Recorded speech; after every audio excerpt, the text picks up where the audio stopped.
Chapter 405. It was as if God had heard them. In less than a week, Shadow, who was working at the police station, brought them some good news. Finally, a baddie who wasn't afraid of death showed up in Star City. They cheered. No matter what he was here for, they would beat the shit out of him first. He's called Brick Wall. Our limited information suggests that he's been secretly gathering the underground forces of Star City. The police tried to take him down once, but he seems to have an invulnerable superpower. In the end, he managed to fight his way out. Shadow gave a brief introduction. Thea had made it clear that her current area of protection was the metropolis. Star City would be left to the four of them. Shadow, Laurel, and Tommy chose Oliver to be the leader of this small team.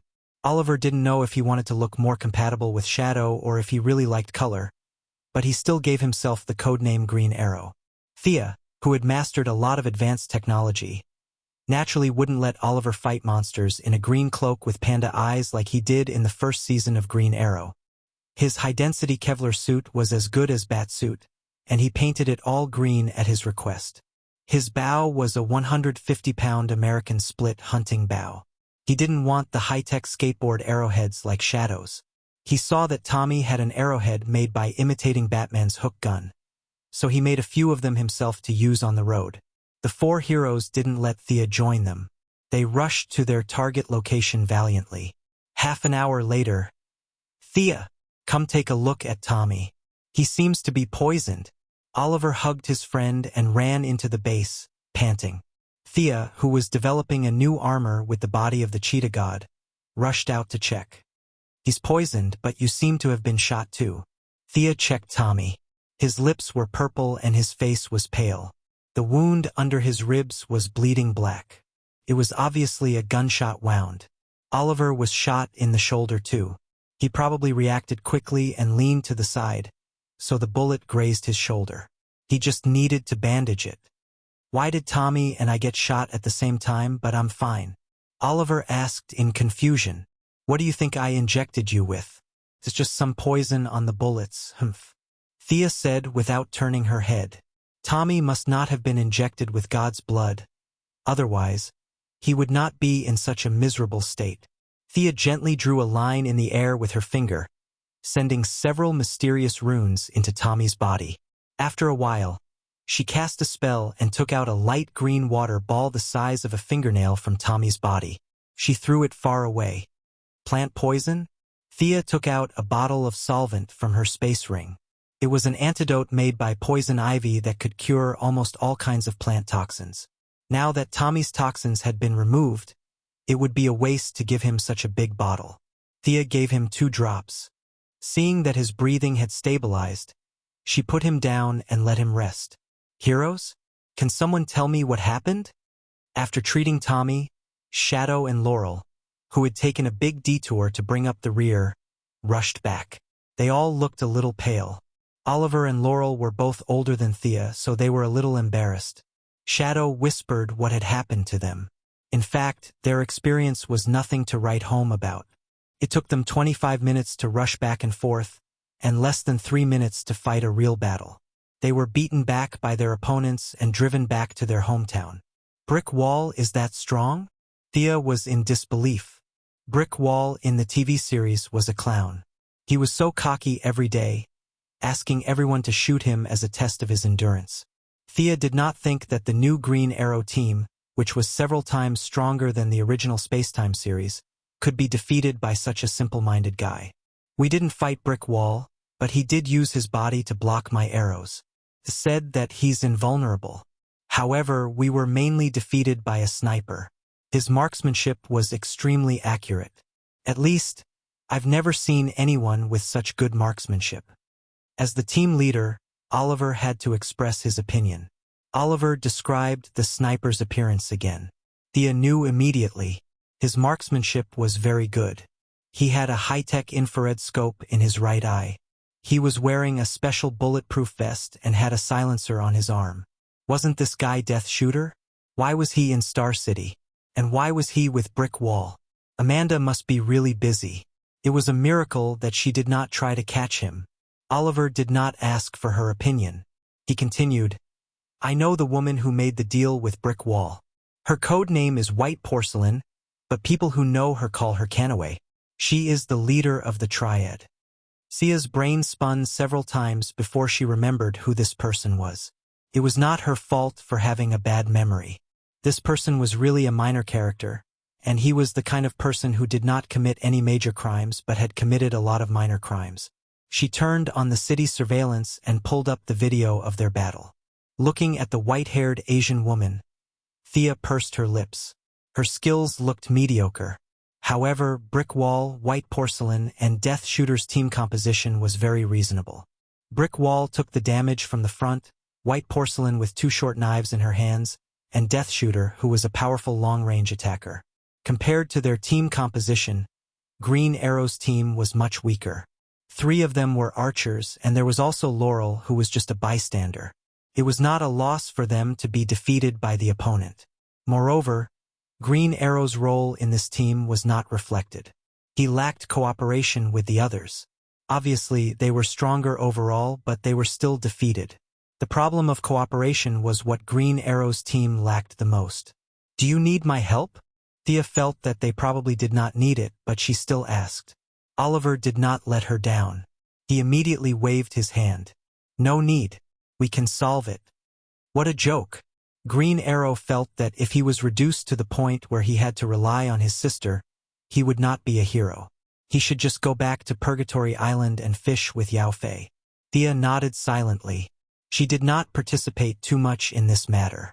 She watched as the others pulled Tommy, who had just woken up, to the side to practice. She continued to work on her armor. In her eyes, the brick wall was just a paper wall that could be kicked down with a single kick. Judging from his genes, this person should be a little mutated. However, his strong body also came with some side effects. There was something wrong with his brain. Green Arrow could defeat him in a one-on-one fight. There was really no need for her to worry. Her good days did not last long. Trouble came to her the next day. Miss, you may not know me, but Boss Merlin asked me to ask you for help. A middle-aged man with a somewhat valiant temperament said, respectfully to her. I know you. I went to your bar to drink. Something happened to Malcolm? Thea narrowed her eyes and stared at the middle-aged man. Chapter 406. The middle-aged man was Malcolm's henchman. He was the owner of the bar Thea went to when she was drunk. He had left Star City with Malcolm a few years ago, and they had never met again. Although she did not know the man's name, Thea knew who he was. Yeah, you really have good eyesight. The middle-aged man reached out and wiped the cold sweat off his forehead. He usually had the courage to fight with more than 10 people alone, but now he was completely defeated by Sia's scrutinizing gaze. He couldn't explain why, but it was fear. What the hell is going on? Malcolm asked as he wandered around the world in confusion. To be honest, Thea was a little worried about him. This world was too complicated. He was almost invincible in Star City, but he was not safe in the outside world. The middle-aged man did not dare to delay and told her everything he knew. Get to the point. Do you understand the point? Sia suppressed her impatience and listened to the middle-aged man talk for 5 minutes about what Malcolm had been through. He talked about how they had cut off the gangsters' fingers to get information, and how they had been chased all over the city by the local gangs. The middle-aged man rambled on for a long time but did not get to the point. Point? We did not find anything important. Our boss did not contact me once every 7 days as we agreed. That's why I came to find you. The middle-aged man got to the point, and Thea breathed a sigh of relief. Malcolm's henchman was loyal, but his ability was not. You know about my relationship with your boss, right? Yes, you are father and daughter. That makes things easier. Do you know who Malcolm was in contact with in the end? The middle-aged man thought for a moment. I think he was looking for the leader of a brotherhood. Thea was speechless. There were many brotherhood groups in America, such as the Defias Brotherhood in the game and the Mutant Brotherhood in Marvel Next Door. The big ones could turn the world upside down, and the small ones were just a group of otakus. The Haitian Brotherhood. It's in a small bar in New York. The middle-aged man finally gave Thea a specific target. The Haitian Brotherhood? Is that where Midnight Daddy lives? Thea asked in confusion. Young Miss is wise. That's right. This is the place. The middle-aged man flattered. Father Midnight was a famous voodoo sorcerer in the dark world. He was both friend and foe to Constantine. He was not a good person, but he was not a bad person either. He was more like an information broker in the magic world. Thea had also spent a lot of effort to investigate the current mages, such as the infamous Constantine, Zatanna, the Grand Mages and Grand Alchemists of the Cold Flame Church, and naturally this included Father Midnight. She had investigated them one by one. It had to be said that this was the end of the magic era. The glory of magic was far away, and technological products were everywhere. The amount of magic in the natural environment was extremely low, and magic had been reduced to an awkward state similar to martial arts. You don't need to accumulate, or rather, you can't accumulate at all. As long as you know the incantation, it's fine. Your spells aren't that powerful, and mine aren't that powerful either. There were powerful spells in the books, but not many people had the magic power to cast them. The most obvious example was Constantine. He drank, gambled, and smoked marijuana every day. He had never seriously meditated, but his spells were comparable to those of the Grand Mages of the Cold Flame Church. He was smart and quick-witted, but the other side was not much stronger than him. Thea had once peeped at Mr. E of the Cold Flame Church from a very long distance. This Grand Mage, who never revealed his real name to prevent divination curses, was 1,000 times more diligent than Constantine. He didn't eat in the morning. He changed his clothes and practiced tantric yoga. At noon, he practiced a kind of astral vision from the ancient Indian Sakti sect. At night, he even practiced the Taoist's 3 flowers at one's acupoint and 5 chi circulation. He practiced everything that was related to meditation. When Thea saw this scene, she burst out laughing. If it was in ancient times, practicing like this would definitely be suicidal. The speed of death was even faster than cutting one's throat with a knife. But in modern society, magic power was too scarce. Other than practicing until he became blind, the old man didn't have any great achievements. In the end, this diligent man was defeated by Constantine, who didn't practice magic.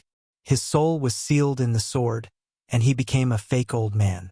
From this point, it was not unreasonable to know that magic practitioners were rare in today's society. Every one of them practiced until they were exhausted.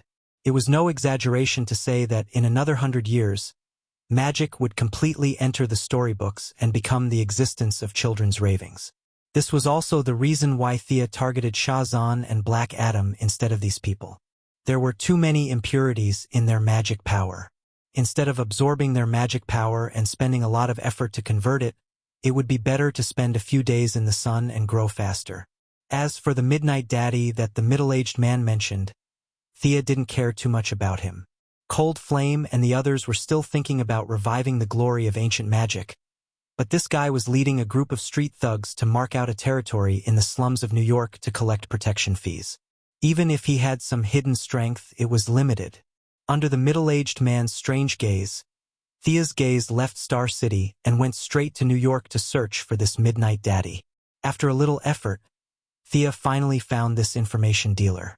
At this time, Midnight Daddy was bare-chested, wearing a black trench coat full of bits and pieces, holding a cookery knife in his hand.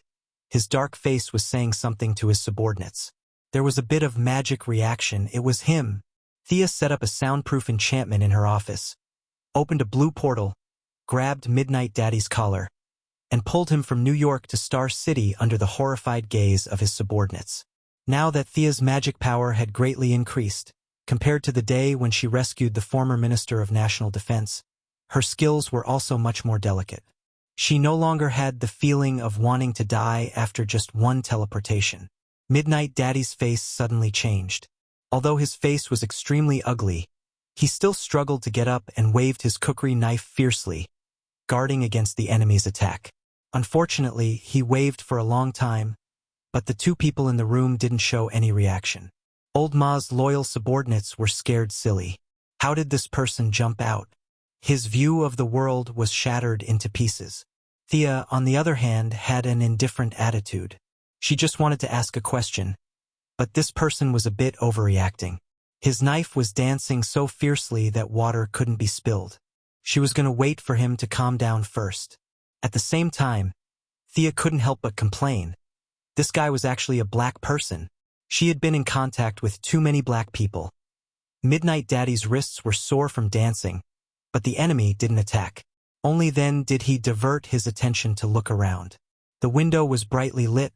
This was obviously a spacious office, and looking at the buildings outside the window, the floors were not low.